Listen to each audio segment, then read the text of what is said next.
Section 95 is, for many readers, the climax of the whole poem. Um, Tennyson describes a mystical experience or a vision or a dream. It's not clear, and he even says, "I'm sorry, I can't be more precise. Vague words, but how hard to frame in matter-molded forms of speech, or even for intellect to reach." He says, I don't even understand it myself, but I had a connection with Hallam. He's reporting on an evening when he made a connection with Hallam, and it was the climax of his grieving, and for several sections leading up to this, he's been kind of aching and longing for this experience. I don't know. I have not lost anyone close to me. I have struggled with grief for other things. I don't know if this is a common experience that people have and they just don't talk about it. This feeling of connection after kind of deep longing. I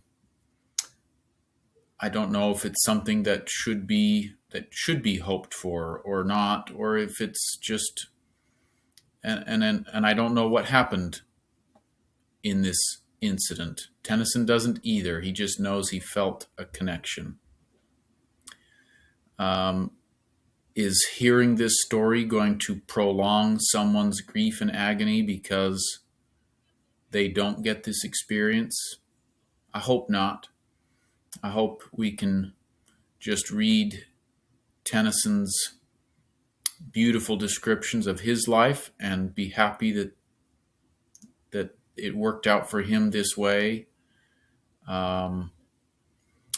This is a very interesting, thought-provoking section. I certainly do believe in life after death. I am confident that we will see each other again in a form that we recognize. But I don't, do I believe that the dead come back and talk to us just because we miss them a lot? No.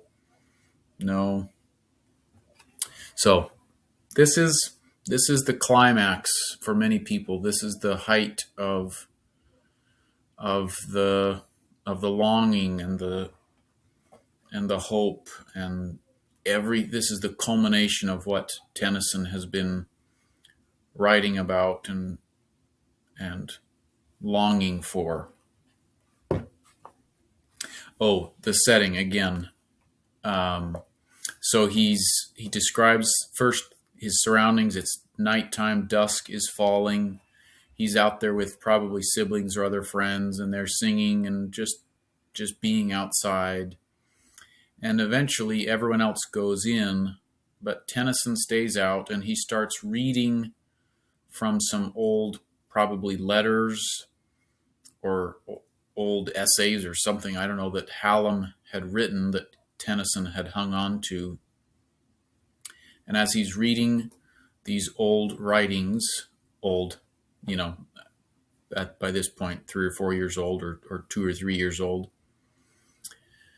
as he's reading these, he feels Hallam there with him, in an intimate and very real way. And then he starts to doubt. He says, no, this can't really be. And he says, it's over, just like that. But for one brief moment, he had the connection. But once he started to think about it and analyze it and question it, it was over. There probably is a message in there about being in the present moment and not needing to think too hard about what's going on around us all the time. Obviously, I do think we need to plan and analyze and critique, but there are times where it's okay and maybe even better to just sit and be and turn off that critical analytical part of our brain. I want to define some terms here. Earn. He uses the word earn in line 7 or 8. Not like a burial urn, but more like a teapot. The fluttering urn he describes as a tea urn, which I'm thinking is like a teapot. Another word that we don't see often is empyrean or empyreal. That is in line 38. About empyreal heights of thought. Empyreal means celestial or heavenly, far above earth.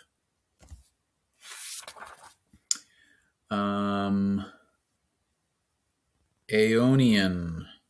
This is line 41. Aeonian music, measuring out, everlasting or eternal, and probably again implying kind of heavenly or divine.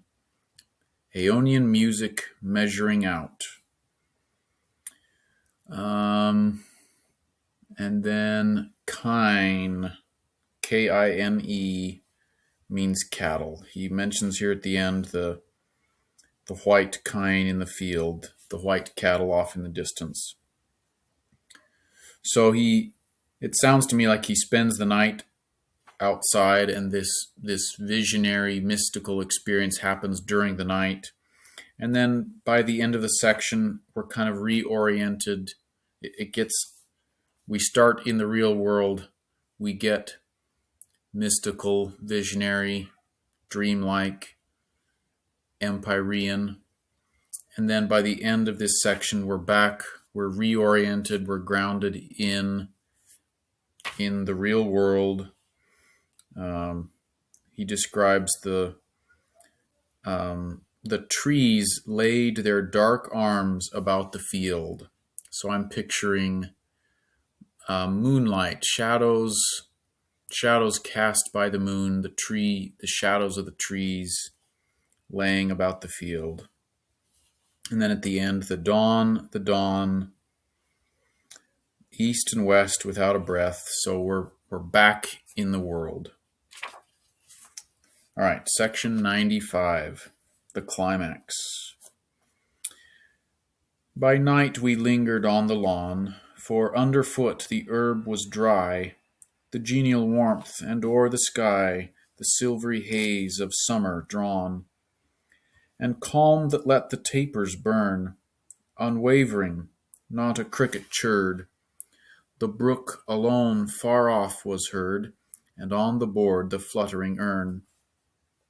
And bats went round in fragrant skies, and wheeled, or lit the filmy shapes that haunt the dusk with ermine capes and woolly breasts and beaded eyes. While now we sang old songs that pealed from knoll to knoll, where, couched at ease, the white kine glimmered, and the trees laid their dark arms about the field.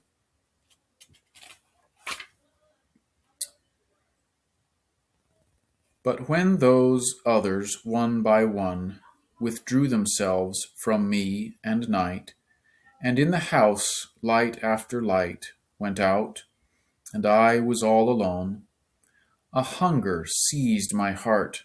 I read of that glad year which once had been, in those fallen leaves which kept their green, the noble letters of the dead. The leaves are pages, paper.